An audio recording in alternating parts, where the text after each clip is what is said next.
ओम शांति। दीपावली की सभी भाई बहनों को हार्दिक शुभकामनाएं।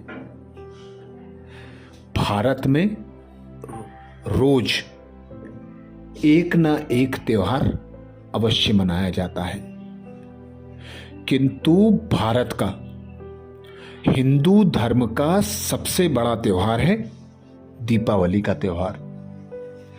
इस त्योहार पर सुख समृद्धि धन धान्य की प्राप्ति के लिए विशेष धन की देवी मां लक्ष्मी की पूजा आराधना की जाती है।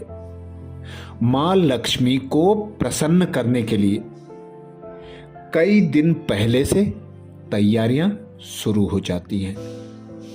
मां लक्ष्मी के साथ साथ धनवंतरी आयुर्वेद के जनक की भी पूजा इसी कार्तिक मास के दीपावली के साथ में 5 पर्व जो आते हैं उसमें धनतेरस के दिन की जाती है। यमराज की पूजा भी साल भर में एक ही दिन की जाती है। मां धन की देवी लक्ष्मी के साथ विघ्न विनाशक गणेश की भी पूजा आराधना दीपावली के दिनों में विशेष की जाती है। तो सर्वप्रथम हम यह जान लें कि धन धान्य की प्राप्ति,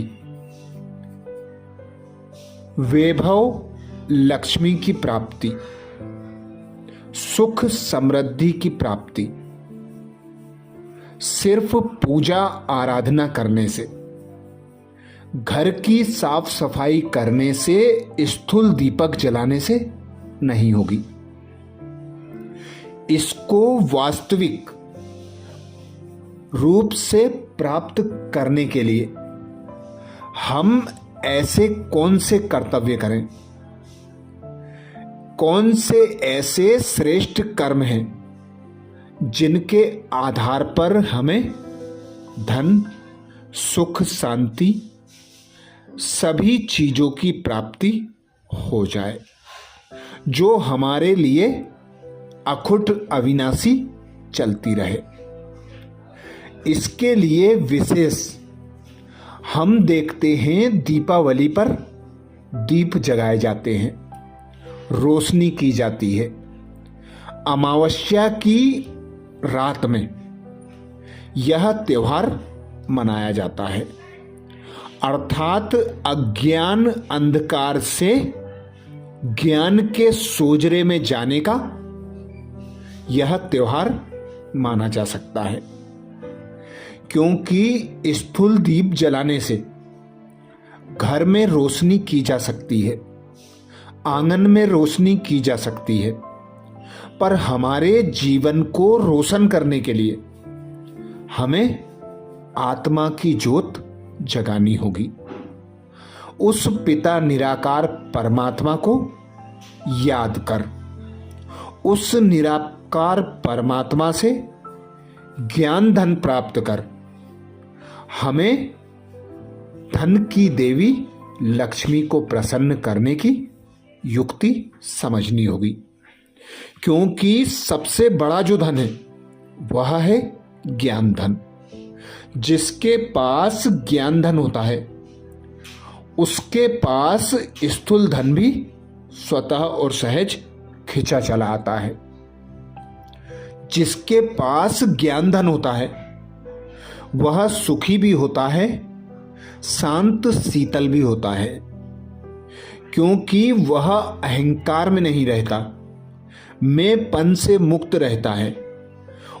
उसे किसी बात का अभिमान नहीं होता, वह सदा झुक कर रहता है। जिस प्रकार हम देखते हैं फल लगा हुआ पेड़ झुका हुआ होता है और सभी को फल देता है, ऐसे ही जो भी मनुष्य आत्माएं हैं संपूर्ण संपन्न होती हैं। वे सदा निर्मांचित होती हैं, नरम दिल होती हैं, रहमदिल होती हैं, वे सभी का सम्मान करती हैं, सभी को आदर देती हैं। इसी कारण उन्हें भी सभी से सम्मान प्राप्त होता है, आदर प्राप्त होता है। जिसके पास ज्ञान धन होता है वह कोई भी कार्य को करने से पहले उस कार्य के आदि मध्य अंत को जानकर सोच समझकर कार्य करता है। किसी भी कार्य का जब हम भूत भविष्य और वर्तमान सोच लेते हैं फिर उस कार्य को करते हैं तो उस कार्य में हमें सफलता अवश्य प्राप्त होती है।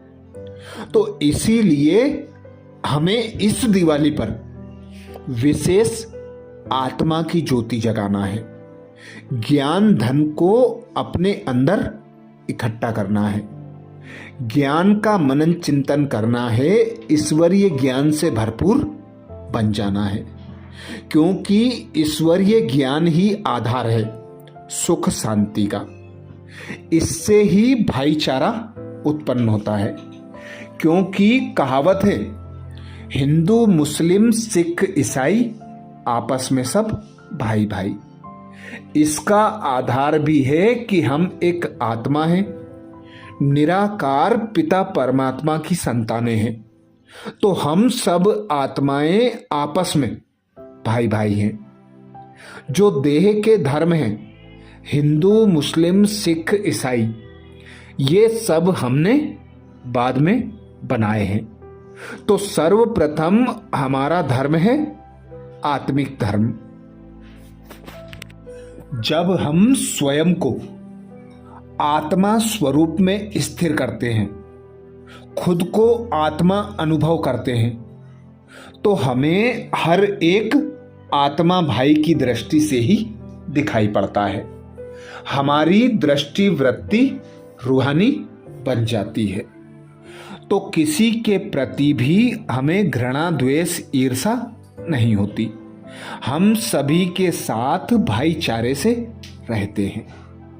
तो विशेष इस दीपावली पर आत्मा रूपी दीपक को जगाना है, एक पिता निराकार परमात्मा को याद करना है, निराकार परमात्मा के ज्ञान को धारण करना है। यही आधार है सुख शांति और समृद्धि को प्राप्त करने का। आज हम देखते हैं कलयुग के समय में हर घर में दुख है, अशांति है। क्योंकि सभी देहभान में हैं, अहंकार में हैं, अहम में हैं, मैंपन में हैं। सभी स्वयं को ऐसा जिम्मेवार अनुभव करते हैं जिससे तनाव उत्पन्न होता है, चिंता से ग्रसित रहते हैं और क्रोधी स्वभाव के बन जाते हैं, रोगी बन जाते हैं। तो सर्वप्रथम खुद को आत्मा अनुभव करना और निमित्त होकर कर्म करना, उस पिता निराकार परमात्मा को करावनहार साथी सहयोगी बनाकर हर कर्म को करना। तो कर्म के बोझ से भी मुक्त रहेंगे, हल्के न्यारे और एक पिता परमात्मा के प्यारे बने रहेंगे। यही आधार है सुख शांति और समृद्धि प्राप्त करने का। अच्छा, सच्ची दीपावली वही होगी जो हमें सुख शांति और समृद्धि प्राप्त कराए। ओम शांति।